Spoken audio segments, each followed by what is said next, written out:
नमस्कार दोस्तों। आज हम सुनने जा रहे हैं एक ऐसे महान व्यक्तित्व की जीवन कहानी जिन्हें पूरा देश मिसाइल मैन और जनता का राष्ट्रपति कहता है।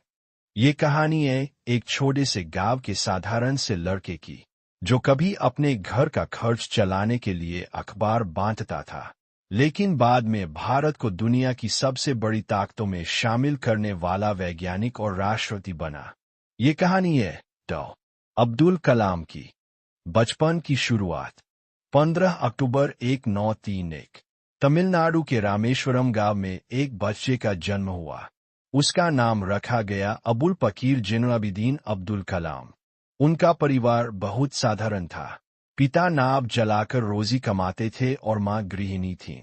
घर में गरीबी थी, लेकिन संस्कार और ईमानदारी भरपूर थे। बचपन में छोटे छोटे काम करके वे पढ़ाई का खर्च निकालते। सुबह सुबह अखबार बांटना, घर का काम करना और फिर पढ़ाई करना, यही उनकी दिनचर्या थी। दोस्तों, सोचना जरा, उस छोटे से बच्चे ने सपने देखे, पर ऐसे सपने जिन्हें पूरा करने के लिए वो दिन रात मेहनत करने को तैयार था। शिक्षा और संघर्ष। कलाम साहब को पढ़ाई से बेहद लगाव था। वे हमेशा कहते थे, अगर सीखना है तो जिज्ञासा जरूरी है। रामनाथपुरम से स्कूली शिक्षा पूरी करने के बाद वे इंजीनियरिंग पढ़ना चाहते थे, लेकिन पैसे कहाँ से आते। फिर भी उन्होंने हार नहीं मानी। मद्रास इंस्टीट्यूट ऑफ टेक्नोलॉजी में दाखिला लिया। वहां एरोनॉटिकल इंजीनियरिंग पढ़ी। पढ़ाई के दिनों में कई बार फीस देने के लिए पैसे नहीं होते थे, लेकिन उनकी लगन देखकर टीचर्स भी मदद करते। यही जज्बा उन्हें आगे ले गया। करियर की शुरुआत 1958 में वे DRDO defence research and development organisation से जुड़े। फिर ISRO Indian space research organisation में आए। यहीं से उनकी असली उड़ान शुरू हुई। उन्होंने पहला भारतीय सैटेलाइट लॉन्च व्हीकल SLV-3 बनाया। 1980 में रोहिणी उपग्रह को अंतरिक्ष में सफलतापूर्वक पहुंचाया गया। उस पल ने भारत को अंतरिक्ष की दुनिया में पहचान दिला दी, और कलाम देश के हीरो बन गए। मिसाइल मैन बनने की यात्रा। 1982 में वे वापस DRDO आए और एक बड़े मिशन की जिम्मेदारी संभाली, इंटीग्रेटेड गाइडेड मिसाइल प्रोग्राम। यहीं से जन्म हुआ पृथ्वी, आकाश, त्रिशूल, नाग और अग्नि जैसी मिसाइलों का। दोस्तों, इन्हीं उपलब्धियों ने उन्हें मिसाइल मैन ऑफ इंडिया बना दिया। उनकी मेहनत और टीम वर्क से भारत आत्मनिर्भर बन रहा था। 1998 पोखरण परमाणु परीक्षण। कलाम की भूमिका यहां भी अहम रही। भारत दुनिया के परमाणु शक्ति संपन्न देशों की कतार में शामिल हो गया।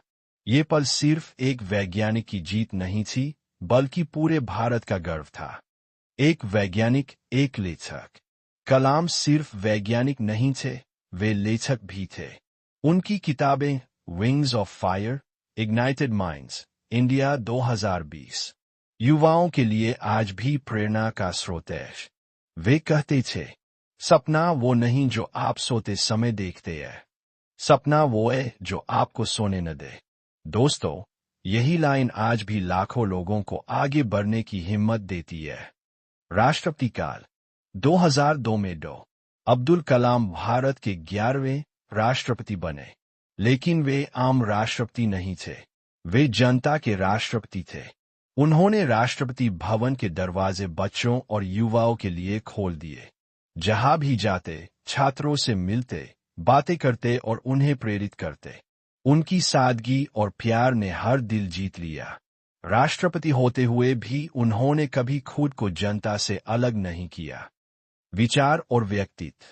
कलाम साहब हमेशा कहते थे, अगर आप सूरज की तरह चमकना चाहते हैं, तो पहले सूरज की तरह जलना सीखिए। उनका व्यक्तित्व बहुत ही विनम्र था। कभी घमंड नहीं, कभी अहंकार नहीं। वो कहते थे, knowledge with humility is the best combination, यानी ज्ञान के साथ विनम्रता सबसे बड़ी ताकत है। अंतिम समय 27 जुलाई 2015 कलाम साहब IIM शिलांग में छात्रों को लेक्चर दे रहे थे। वो अपने सपनों, अपनी सोच और अपने विचारों के बारे में बोल ही रहे थे कि अचानक गिर पड़े। उन्हें दिल का दौरा पड़ा और वहीं उनका निधन हो गया। सोचिए दोस्तों, अपने आखिरी समय में भी वे युवाओं को प्रेरित कर रहे थे। यानी जीवन के अंतिम क्षण तक भी उन्होंने अपने कर्तव्य को निभाया। निष्कर्ष, डॉ.